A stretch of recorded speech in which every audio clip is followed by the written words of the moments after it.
Hey guys, Goat here. I just wanted to come to you with another backcountry backpacking hiking tip, if you will.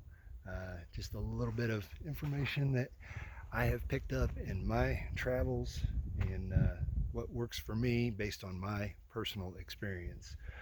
What we're talking about today, bugs in the backcountry.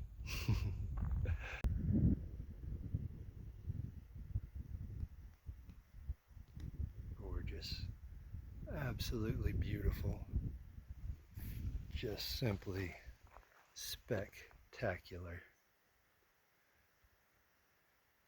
You don't get views like this in the city. But with all of this beauty comes one really annoying thing. Bugs, man. Bugs. This site here where I'm camping at tonight, just like all the other high country, backcountry campsites that I camp in, is absolutely infested with mosquitoes and black flies. I mean, there's just no getting around it. As soon as you stop and you take your backpack off, you can just go ahead and expect that you're going to have 2 or 3 mosquitoes on each leg, just instantly. And let me tell you what, the mosquitoes here, no joke. I mean, clusters and clusters of them, swarms like you would not believe. So how does one go about enjoying these amazing places like this and still, be able to deal with the bugs? I mean, it's kind of a buggy situation and it just bugs the crap out of you, pun intended. So I thought today, yes, I see you, Mr. Mosquito. They're just flying all around me, but honestly, I don't care because I'm prepared. There are no secret antidotes for mosquitoes and the bugs that live in the backcountry. There's no way to make them all just go away magically. So the secret is be prepared. And I'll show you what I bring so that I'm prepared. So I pretty much use 3 different products by 3 different companies, and none of these sponsor me. I'm not making any money off of this. I pay for this gear just like anybody else would, full price at the store. This is just through trial and error what I have learned works for me to make backcountry not just tolerable, but thoroughly enjoyable. So we'll start with what you see on my head. Basically, a good head net in the backcountry is, there's no substitute for it. There's going to be times when you're walking and you're hiking or you're just hanging out at camp and the mosquitoes are so thick they're going to be flying in your mouth while you're trying to breathe. No joke. I've eaten more than my fair share of mosquitoes, not by choice. So to start with, a good head net like this is essential. Qualities of a good head net, you're looking for one in the black. Counterintuitive as it sounds, black, I've tried the green ones as well. The black ones are much easier to see through. They don't pick up the glare as much if you're hiking in the sun. So you're looking for one in the color of black.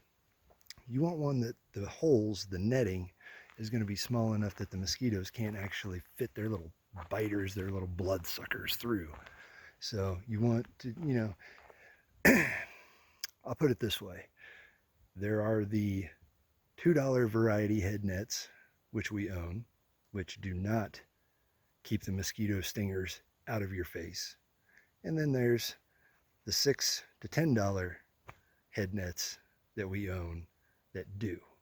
So like anything, you're going to get what you pay for. But, for starters, good head net, absolutely essential. The third quality that I looked for in mine, and this is not necessarily something that you have to have, you can really do this yourself, but this one comes factory treated with permethrin.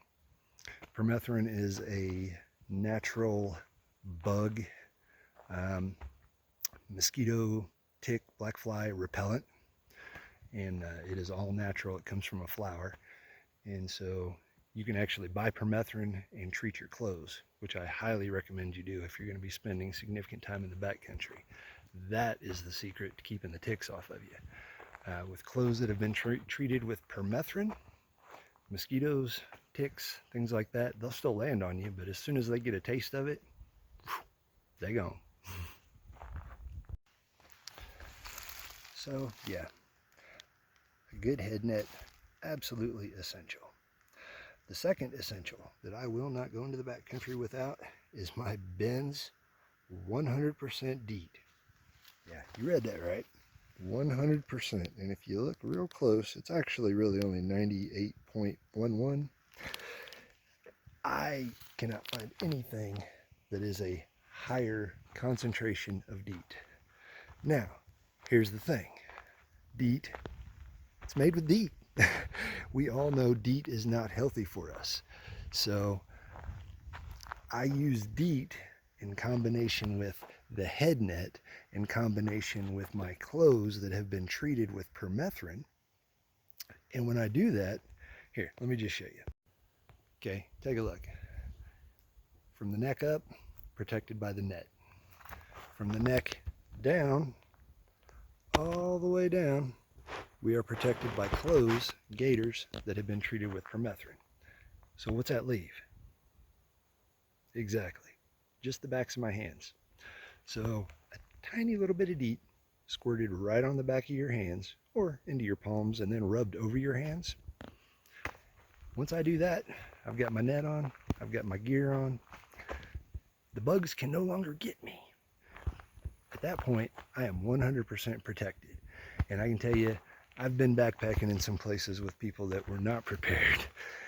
And you really feel bad for them because you're sitting there just enjoying a pleasant evening at camp, chatting with people, taking pictures, looking around at, all this gorgeous stuff.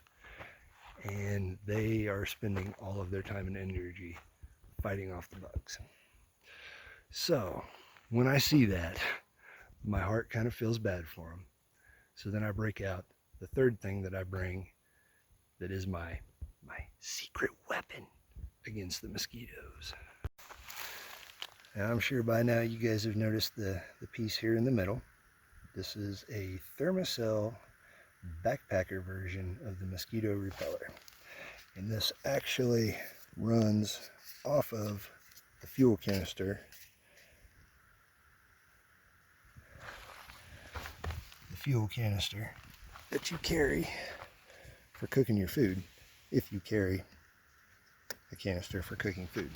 This little blue mat in the top is replaceable, and this is actually treated with some type of a permethrin derivative.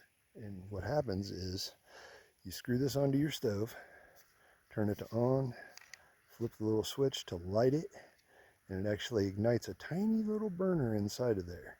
And that tiny little burner uses just a tiny amount of your propane, and it heats that metal mat right underneath the blue mat. As that metal gets hot, the blue mat gets hot, and then it just evaporates out that scent. And I can tell you for a fact that I have used this in situations where the mosquitoes were absolutely unbearable and people were not prepared.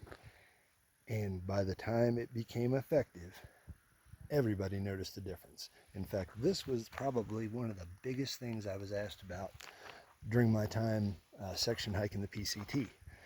We'd be hanging out around a big campfire like this, and I'd have that sitting over in front of me, and people would ask, and they would notice, man, the mosquitoes aren't as bad over here. What's going on? That thing right there absolutely, positively works. Now here's the kicker.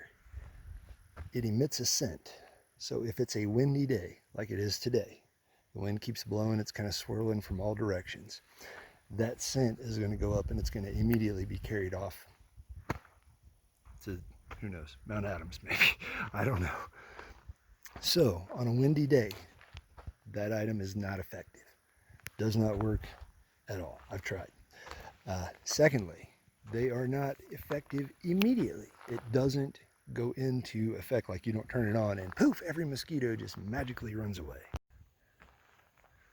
Once you turn it on, you have to leave it run for at least 15 minutes or so, sometimes 20, just depending on how bad they are.